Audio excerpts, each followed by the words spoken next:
Hey everyone. So I wanted to talk a bit about family systems theory this time around, and specifically we'll be talking about structural family therapy.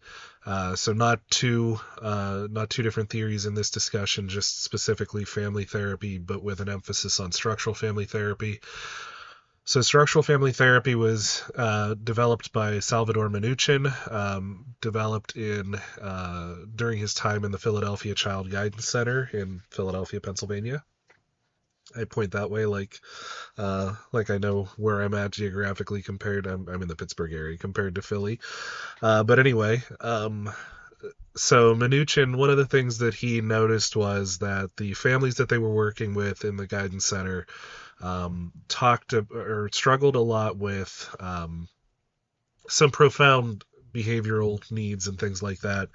And so, to cut to the chase of it, they had a lot of families who were losing children to children's bureau situations, things like that. Not necessarily because they were abusive situations, but neglect, low resources, things of that sort. And so the other thing that Mnuchin noticed was that when children were removed from the home, that there would be no real plan to deal with the issue. CYS would work with the family to some degree, but the goal was always reunification, and so they would kind of be in and out and in and out of the family. And when they were in the system, then no counseling was going on, no therapy was going on. So when they eventually aged out, they would just go back home to the system that they were familiar with. And what that resulted in was just heavy recidivism. The same behaviors would occur, the same problematic family patterns would occur. None of this went away. So Mnuchin's theory was we need to intervene within the family system itself in order to make change so that we could potentially interrupt patterns. And so then we're not removing children from homes, but we're actually doing the work with them in the moment when all of the chaos is building up, and so we'll hopefully improve the patterns of behavior, and then they won't have to leave and they won't have to come back into it, and real change will be made. His original book was called, and I believe I'm saying the title correctly, Families of the Slums or Families in the Slums. Not super politically correct for today, but it was, of the time, and it's supposed to be. I've read excerpts, but I've never read the whole book. Um, it is supposed to be kind of a fantastic look into those patterns of behavior that I just described in a few moments there. So, what Mnuchin believed was happening was that the family structure was problematic. So, this is where we get the name structural family therapy. Um, he believed that we needed to intervene in a way that disrupted patterns of behavior, and the way that he thought we would intervene best was to enter into the system and sort of create chaos. That change didn't happen when things were um, settled down and easy. That chaos was an opportunity for change to occur. That there needed to be some sort of a disruption, and then the issue was we didn't know what would happen once the chaos occurred. The family would resettle into a new pattern of behavior. Our presumption as a counselor was that anything is better than the old pattern, even if it's still not a great pattern of behavior. So we disrupt so that we create something new. But then also that if it's not a good new pattern, that we disrupt again to try to sort of move things forward. So if you want to imagine like the family as a chessboard with all of the pieces on the chessboard, the role of the counselor was to bump the table so that all the pieces moved into different positions, and we would keep doing that until the pieces found their way into a pattern that worked. So how do we do that? Well, Mnuchin believed that the family structure, the original hierarchy of what a family looks like, was somehow in disarray. So he believed that, you have the grandparental generation and you have the parental generation and you have the child generation. And so he believed that sometimes the parents were dipping down into the child role by not taking responsibility for certain things. And this isn't just like behaviors where they're not maybe going to work or they're using substances or something like that, but this is like lying to yourself, getting into inappropriate relationships and staying with them, and just all of the things that would be more of a child's way of thinking as opposed to an adult's.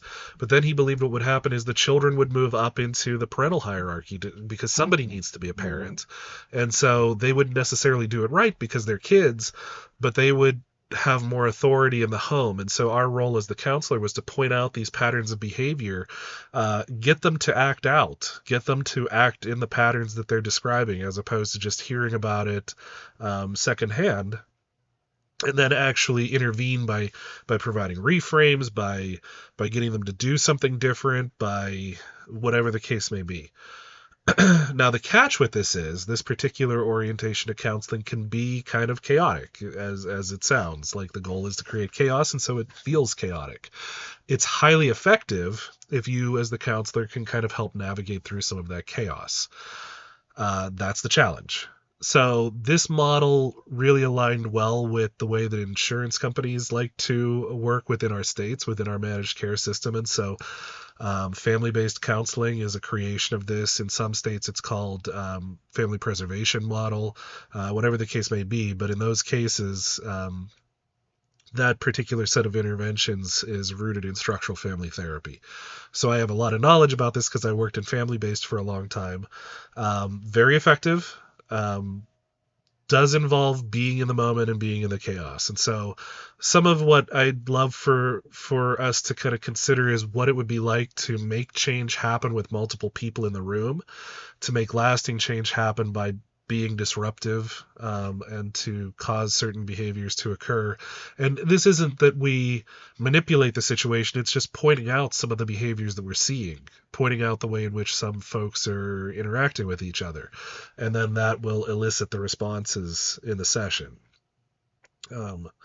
But yeah, that in a very brief nutshell is a look into structural family therapy. Some of the interventions that are used, I mentioned reframing before. Reframing is where we take a situation, we take a scenario that's happening in the home, and we point it out in a way that makes it not look as bad. So one of the examples that we often did was we would the problem child that caused services to be brought into the home, well, they're kind of a hero. And so it's harder to look at them as the problem child because they didn't know what to do. So they went out there and started to be disruptive because they wanted help. And isn't that amazing that your child would know to try to seek help because he loved his family so much? It's harder to hate the child then. It's hard to put blame on them for the family. We would do another intervention where enactments, where we would ask the family to act out the patterns of behavior in the moment, and then we would try to intervene in different ways. Sometimes there were things like family sculpts, where we would have the family stand in a pattern that looked like as if they were statues that depicted the dynamics that were going on in the home, and then we would ask the different statues to tell us what they were feeling in those moments. And then we would rework them, ask them to stand in different patterns.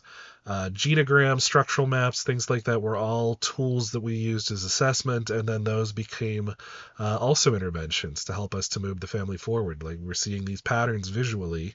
What do we need to do to change these things? So yeah, that I think in a nutshell is family therapy and then structural family therapy. We have other orientations that are part of this, like Murray Bowen came up with Bowen family systems theory, where we looked at generational patterns, particularly in the genogram, for example. We look at generational patterns that happen. Bowen said that you needed 3 generations in a family to make sense of patterns, which makes sense. If you're only looking at like parents and children, you're only going to see the pattern in the moment. More is better, but at least 3 generations. This was also the first time, like Bowen and then Mnuchin later, this orientation as an offshoot was really the first time we started to look at behaviors and family struggles and like individual problems in the context of a system, in the context of a family. Up to this point in the history, we looked at problems as individually oriented. So it's you're having this struggle go on in your life, and we didn't consider that, well, you're an anxious mess because you learned that generationally that's how you handle stress.